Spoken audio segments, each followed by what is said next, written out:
What's up, people? Welcome to my Fast and Furious 7 review. This is a spoiler review, so if you haven't seen the movie, probably best watching one of the reviews that don't have spoilers in it, obviously. So yeah, Fast and Furious 7, one of my favorite franchises. I watched all the other films, including Tokyo Drift. As a matter of fact, Tokyo Drift is probably one of my favorite ones. Fast and Furious 7 is directed by James Wan. He's directed Insidious and he's directed some other horror films. He's not really done a lot of action films before, so this is kind of new for him. He's taken over from Justin Lin. Justin Lin previously directed Fast and Furious Tokyo Drift. He directed Fast and Furious 4. He directed number 5 and 6 as well, respectively. And those were pretty cool films. Alright, Fast and Furious 7. Generally, the film is really over the top. It's one of those switch your brain off movies. Like, you don't want to be going in there thinking too hard about it or thinking it's going to be life-changing or philosophical or anything mad like that. It's just a fun popcorn flick where guys go there and they check all the hot chicks out and get the adrenaline rush. And then when you leave the cinema, you just want to jump in your car and pretend you're Dom or Brian and just end up getting in a car crash and getting arrested and all that. But that's basically what the films are about. There's nothing different here. It's fun, it's all good. I mean, we'll go straight to over the top. This Jason Statham's intro. Remember Owen Shaw? This is his big bad brother. He was playing Ian Shaw, I believe, but they called him something different. Like, I don't know, the way they pronounced his name in the movie was really weird. But according to my information, he's called Ian Shaw, and he's the brother of Fast and Furious 6's villain, Owen Shaw. He was actually in this film. I thought he died in the last film in Fast and Furious 6, but turns out he was in the hospital in a coma, and that was enough to make Jason Statham's character Ian Shaw want to take out all of Dom's crew because they put him in a coma. He didn't even die. I mean, yeah, sure, if anyone put my family in a coma, obviously I'd want to beat the crap out of them or whatever else, but it's like, it was so extreme. I don't know why they should just left him dead if he was originally meant to be dead. Jason Statham's intro, he's in the hospital, he's taken out all the SWAT team. Straight away, you just like, oh my god, this is basically going to be a cartoon. It's just so over the top and silly. You don't even know how he took those guys out. There's no other SWAT team members there. He's just literally just taking them all out on his own. So and then the logo comes up in the middle of the street, and then, but that's all right. That's neither here or there. But that's it's not a big deal.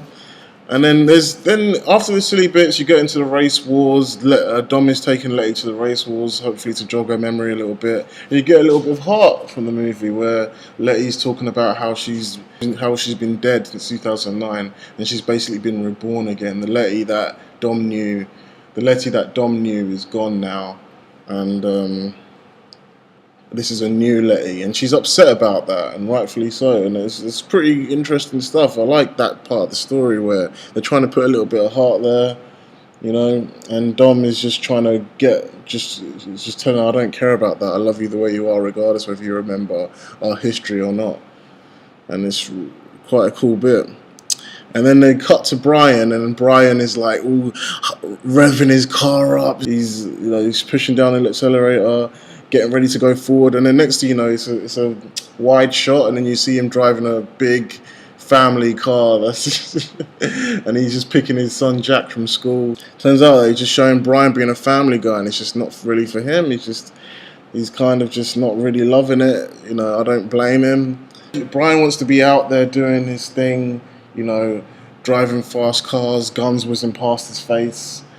The Rock has a fight with Jason Statham. It's the most craziest nutcase fight you've ever seen, and The Rock, of course, had to come in with a massive rock bottom on the table. Had to be done. I was waiting to see how long it would take before they put the rock bottom in the movie, but they've finally done it. And then it kind of goes into this whole thing where Dom's crew has to find Jason Statham's character throughout the world almost. They're going to Abu Dhabi, going to Tokyo. It kind of starts off before the ending of Fast and Furious 6, in the middle of Tokyo Drift. It's really confusing. It's like it's in the middle of Tokyo Drift, the movie, and at the end of Fast and Furious 6, this just starts just before the end of Fast and Furious 6, where Jason Statham finds out where Han is, and he goes off to her. He goes off to Han, where Han is trying to escape with his boys from Tokyo Drift, and then Jason Statham comes out of nowhere and takes him out and blows his car up, and then calls up Dom and says, "I'm coming for you, Dom." Hello? Dominic Toretto. You don't know me. You're about to.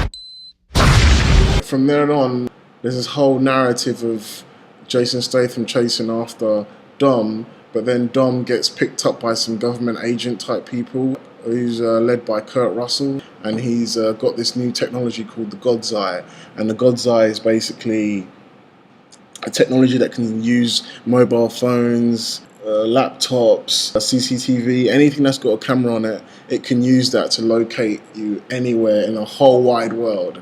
Sounds like the most silliest thing in the world, but I don't know, who knows, all this Illuminati shit going on these days, who knows, something like that could exist, I don't even know.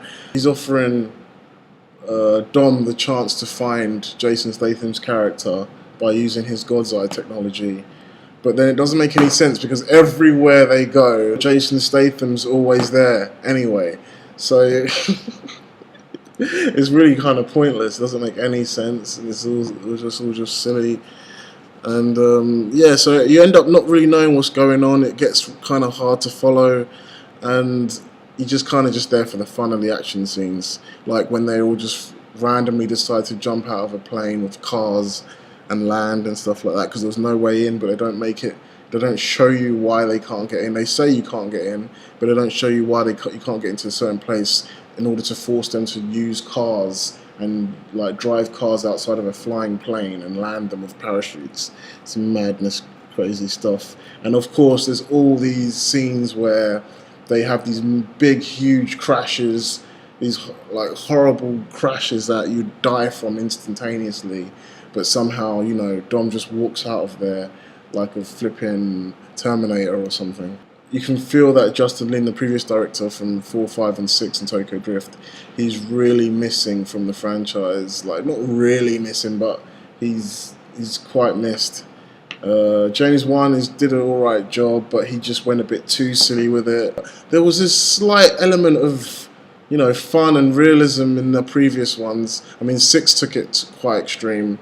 5 was quite realistic in this way. The whole heist aspect of it, them stealing the safe and all the planning, everything made sense. Everything had a proper flowing narrative to it. Number 4 had a flowing narrative to it. You could see where everything was going. The fights weren't too over the top. It felt like a film basically. Now this one it's becoming a parody of itself, but because it's become such a guilty pleasure among everybody, like it's becoming one of those films that are bad, but you just love how bad it is. And I don't really like that. I thought the films were quite good before when they tried to take it seriously, but now it's slowly becoming a parody for itself. And with Paul Walker's death and everything, and him not being Brian O'Connor in the next, if they make an 8 and a 9 and a 10, you know it's either gonna get really over the top and get boring, or they might just bring it back. But I think it's a fine line now. They've reached that line where it could get really shit. And now the one big disappointment for me, the one thing that really kind of took me out of the film, me personally, it's a personal gripe, but other people might not care. But me being a big Tokyo Drift fan, I really enjoy Tokyo Drift. I don't know why it hasn't got Dom in it. Well, it has kind of, but it hasn't got Brian in it. It hasn't got any of the main characters in it. But like the characters they introduced, Han was a fan favorite. Han was so good. Being Justin Lin's friend is a big help. But Han was so good in Tokyo Drift that they had to bring him back for 4, 5 and 6, and so that because he died in Tokyo Drift, 4, 5 and 6 ended up having to be a prequel to Tokyo Drift. Tokyo Drift is what happens after Fast and Furious 6, even though Tokyo Drift came out in 2006.